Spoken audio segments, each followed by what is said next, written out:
It's another Manly Monday, and this Manly Monday, we are talking about 5 Manosphere mistakes to avoid. Now, I want to clarify. When I say Manosphere, I don't mean any content involving men. What I mean by Manosphere is the particular subset of content reflecting men, claiming to address men's struggles, but doing it in a way that probably isn't. Well, part of the issue is it's not research driven, or it is the research is iffy. So not all men's content, obviously something like Glenn Patrick Doyle's content wouldn't count. We're sort of talking about that subcategory that, I mean, I would say something like Jordan Peterson's stuff is on the bubble. He definitely has done crossovers with the Manosphere, but something like 12 Rules for Life, for instance, no, it's not. So with that in mind, if you like this content, help support this channel. Become a monthly patron, patreon.com/LeannaK, or buy a one-time Leanna Care session for someone who can use it but can't afford it, coffee.com/LeannaK. And I do recognize that the weak kind of outer edge of this concept makes it difficult to talk about. And the entire reason I'm doing this video is so if you do watch some of this content just out of curiosity, I want to sort of, how do I put this? Insulate you against some of the rhetorical flourishes, shall we say, that make the content misleading. So the first thing, and I've been talking about this a lot lately, is pitting men and women in this false zero-sum dichotomy against each other in statistics. So anything you see that has percentages between men and women, college attendance statistics, for instance, they say 60% of college students are women, only 40% of people enrolled in college are men. And then this is proof of a crisis. The problem is that statistic doesn't factor in trade school, where this was a difficult statistic to find, but depending on the statistics, depending on where you pull it from, only 14% to 26% of trade school students are women. There's a whole bunch of articles going, yay, we've like quintupled the amount of women in the trades, and it's up to 14%. The thing about that as well is completion rates for women in skilled trades training is low. So they go in, but they don't complete. So it's not that men are just doing no post-secondary education. Men are just going into the trades instead of college, and those jobs pay just as well.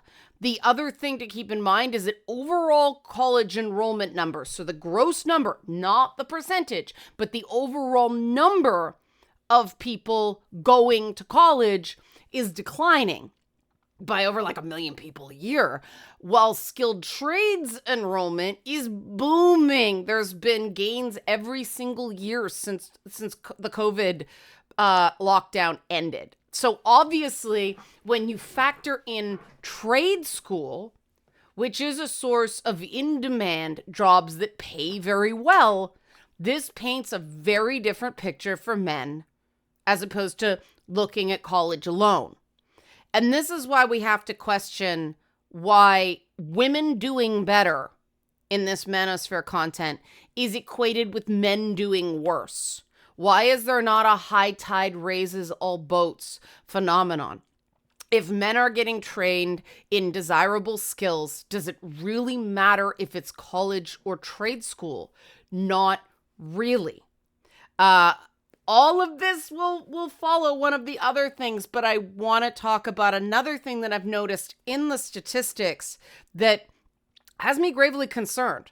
The leveraging of autism to claim there's a crisis among men because twice as many boys are diagnosed with autism and ADHD as girls. And again, okay, first of all, autism is not a disease.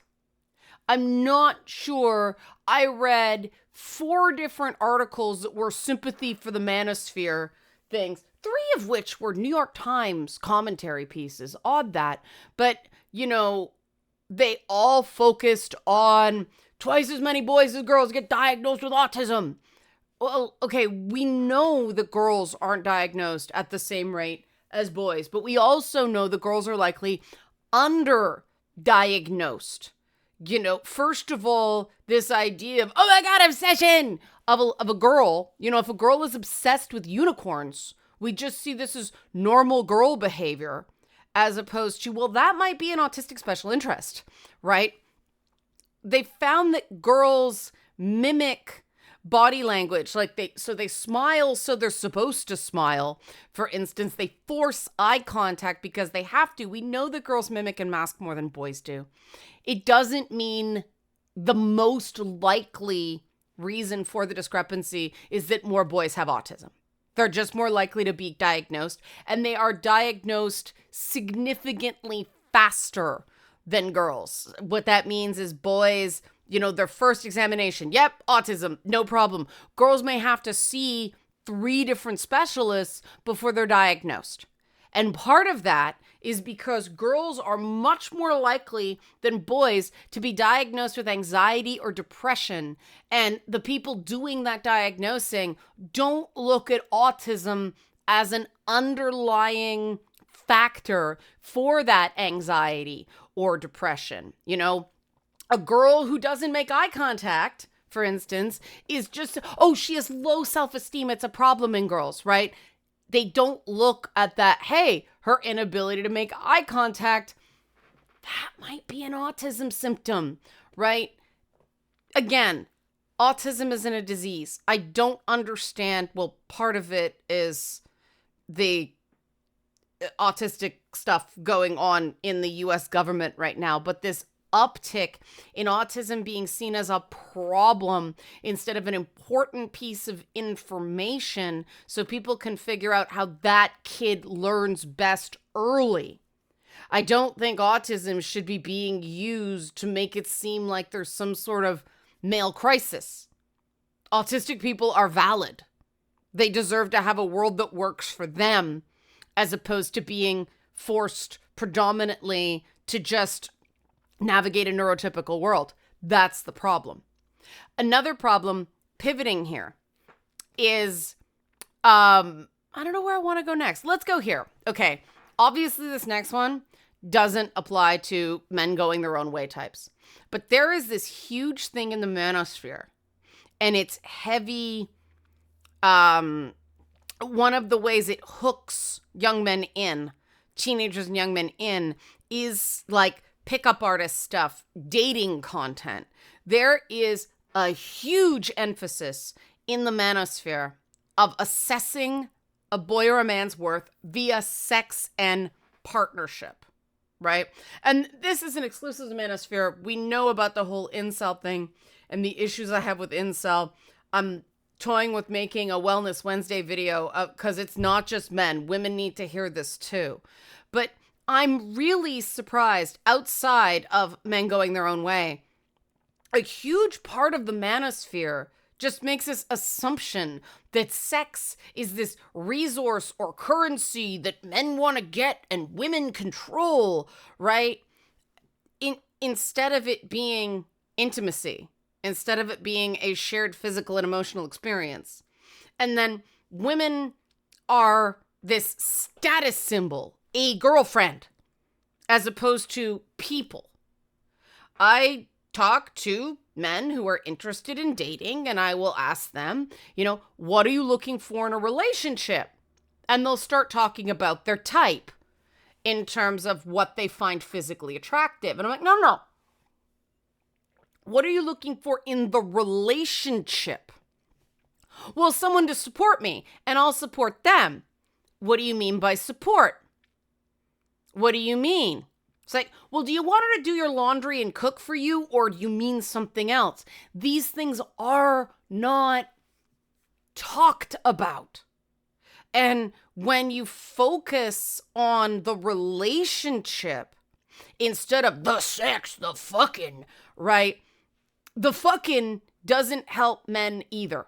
No matter how much, more on this in a bit, the manosphere attempts to use language that objectifies women, the core of the philosophy is undeniably that a man's worth is dependent on at least one woman's attention and approval. And that's not healthy. And as much as Manosphere adjacent stuff is fixated on how hot a woman is, there's also this bizarre belief that men have to look, Thor is the one they always talk about to attract a woman's interest, like the 666 thing, which the evidence for the 666 thing is a couple of Instagram influencers. It's like, come on, that's not scientific. No matter how much data you give people who are already in the manosphere ecosystem, no matter how much science, no matter how much data you give them saying, no, that is not what any empirical evidence shows that, the majority of women are interested in. It's just, there's this pull of these series of straw women. And it really seems to me like grift that the people making this content, and this is why I don't lump Jordan Peterson in, because he goes, yeah, women are picky. That's good. Earn it. Peterson, for all his faults and reasoning, does not suggest that you go out and have a bunch of sex to prove how manly you are, and sex, and all these different women, right? The unachievable sexual status goals that the worst of the manosphere has. I mean, even something like Trump with the Stormy Daniels thing and having, two ex-wives and one current wife, right? These sexual status goals aren't emotionally fulfilling, even when you can meet them, which is rare. The core of the thing that actually from a psychological perspective is true is a woman will not solve all your problems. She will not heal your misery. She will not soothe everything the big bad world does to you. And if you are giving all your power away to that straw woman, that just leaves you completely vulnerable to the books and the courses and the coaching and all that shit that is designed to take your money, not get you results. Because the grift is when you go out and it doesn't work, and then they go, oh, you did it wrong. Now you need our advanced course. Oh, now you need our personal service.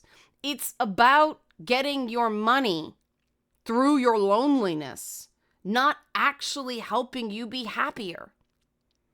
And that is tied into the misogynistic language that, oh my God, UN campaigns and all these websites, they focus on the misogynistic language of the manosphere. And is there misogynistic language? Sure. But if you really dig down, that misogynistic language is reflected self-hatred. Men talk harshly about women in the manosphere because they talk harshly about themselves, right? If you see how men in the manosphere talk about themselves, talk about their own bodies, they are even more brutal than they are to women. And I suppose people don't care how they talk about themselves because, hey, they can choose that. They talk to each other in really, really brutal ways too. And I attended a seminar on the data into incels, and that's what sort of made me aware of this is, yes, the misogynistic language is there, but it's a cope, right? It's very, very rare that any of that stuff goes beyond talk.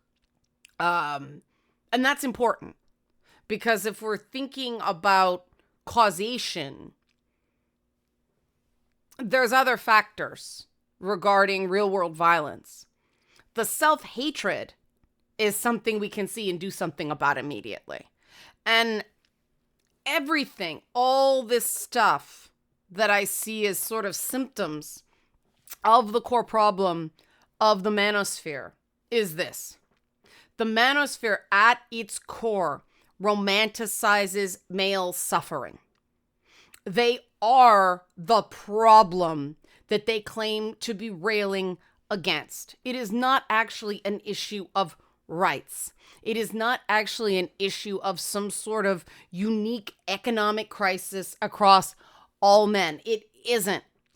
It's about centering male suffering instead of centering male, whatever you want to call it, happiness, thriving, what? That's gay. You're gay. See, it's got to be, oh, this is a crisis. We're dying. We're lonely. We're not. It's like, somebody said to me, they sound like feminists when they do that. It's like they sound like the left when they're like, you want us dead. Well, yeah, they do.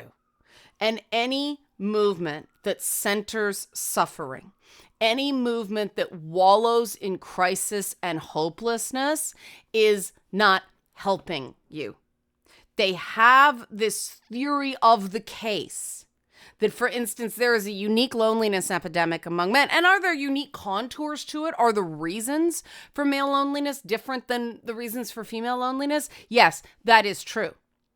Are men uniquely more lonely as a whole than any group of women? No, not so.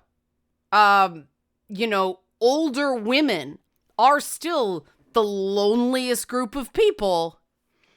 And it's all about the social skills that men get married.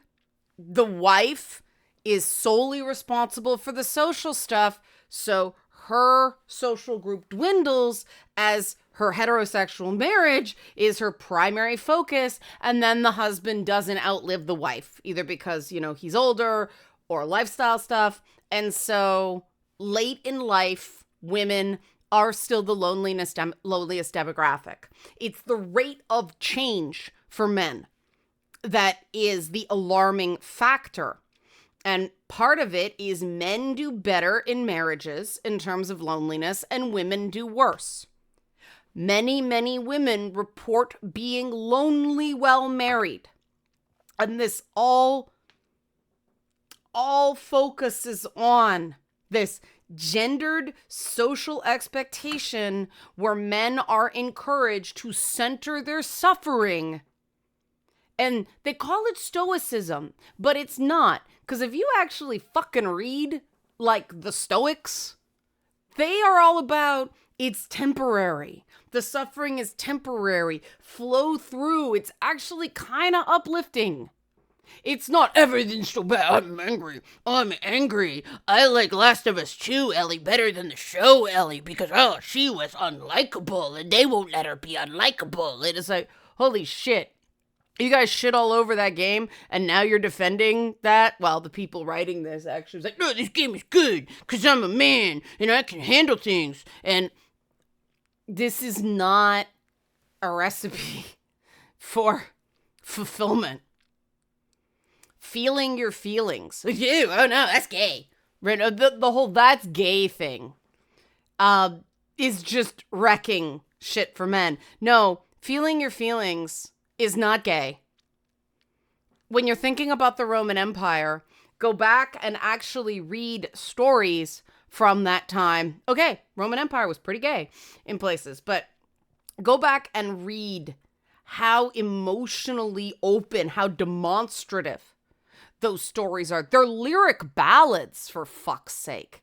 And this idea that even Sparta was stoic, it's not so. There was a lot of very big emotion. People felt their feelings. These were peoples who were defined by constant war. People had loss. People had trauma. It's in all their myths. And, talking about stuff with trusted friends, asking each other Are you okay? And really being open to listen, and none of this stupid fucking gay, fucking fag, like soy boy, cook, like, stop it. Like, seriously. The romanticized male suffering is just furthering suffering. You cannot be in a fulfilling relationship with anyone. Your friends, a sex partner, because let's face it, we're not even at what do you want in terms of characteristics. Oh, is she hot? And that's part of the suffering too. If you're not mature enough to see people as whole people, including yourself, a relationship, any sort of intimate relationship, is not going to be a good experience for you. There are skills that need to be developed. Like, dating is a subsection of socialization. So if you don't know how to go out to talk to people and make friends, dating's an advanced move, you know? And this was all stuff that we used to do just via sort of, you did it. You know, it was heteronormative as fuck. People probably got married too young and then ended up in lives of misery, which is why the minute, divorce rates started shooting up in the 70s because, women could own their own money. We got the latchkey kids of the 80s. Forcing people together is not the solution here. Going, what makes me happy now? Who am I? What do I want? What do I want out of life? What are my values? What are my priorities? This is where you come from a center of authenticity, of knowing yourself, of liking yourself. You shouldn't need a woman's approval to think you're enough. I know the Barbie cliche. I know the I am enough. But the reason that was funny is it was kind of true, played for laughs, right? That the cowboy in the old westerns who was sort of, yes, stoic, yes, a loner, but he went from town to town and he did the tough thing, helping the town. And sure, maybe he had a one-night stand with the woman on the farm or something like that, but still, he was sort of a complete person just as he existed. Because don't forget, the Old West was a time where the male to female ratio, there were a lot more men than women. In some cases, one woman had multiple male partners. They all knew about each other because there was just not as many women. Prostitutes were not seen. I mean, in the Old West, the idea where a woman rejected you and went, whore, that doesn't even make sense, right? If you want to realize how stupid centered male suffering is, think about the common practice of a woman rejects a guy and he calls her a whore or a slut. Dude, you're saying that because she wouldn't get with you. That doesn't even make any sense. It's just a nasty thing you threw at a woman you barely know because she rejected you. You're making her realize that she was right to reject you. And apparently the thing that stops men from doing that is having female friends. Hearing a woman go, yeah, a guy did that and I lost complete respect for him and fuck him. Guys are like, okay, this is a good person. She didn't deserve that. The empathy for women prevents them from that, reflected self-hatred coming out as misogyny. Because let's face it, the reason that guy called that woman a whore is he felt like he was a loser for getting rejected. And these are schema, these are thought processes that we can do something about.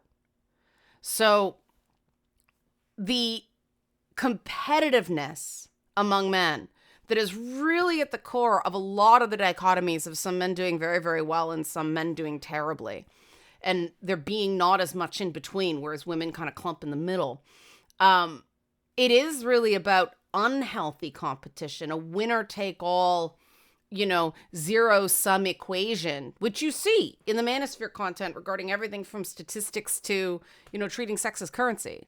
That unhealthy competition can be augmented to be healthier. Like, okay, you don't have to be the best, but having a positive attitude to hanging around guys who might be able to teach you a thing or two about how to do things, if you embrace that as, all right, I'm never going to be as good as him, but I might learn some things from him, that the upward social comparison can benefit you there. And then the little things of, okay, I'm better than that guy, right? Like, it's okay. Yeah, I'm further along than these people are. Being aware of where you are in the social order doesn't have to be misery. It could be, okay, I'm not the best at anything, but I'm pretty okay at the stuff that matters. Like, embody every Paul Rudd character out there. Embody Ant-Man, right? It's like, yeah, he's Ant-Man, but he was still in the Avengers, right? Like, that's the core of it. Don't worry about Thor. Women don't need Thor. Aim for Ant-Man. You can achieve Ant-Man. It's better than being fucking miserable. And at the end of the day, the Manosphere is calibrated. It is designed to center suffering. If you are consuming content that centers suffering, not only will you suffer more, but the suffering you do experience will hurt more because you're training your brain to look for it. This is not in your best interests. Help support this channel. Become a monthly patron, patreon.com/Leanna K, or buy a one-time Leanna Care session for someone who can use it but can't afford it, coffee.com/Leanna K. Thanks for watching Manly Mondays.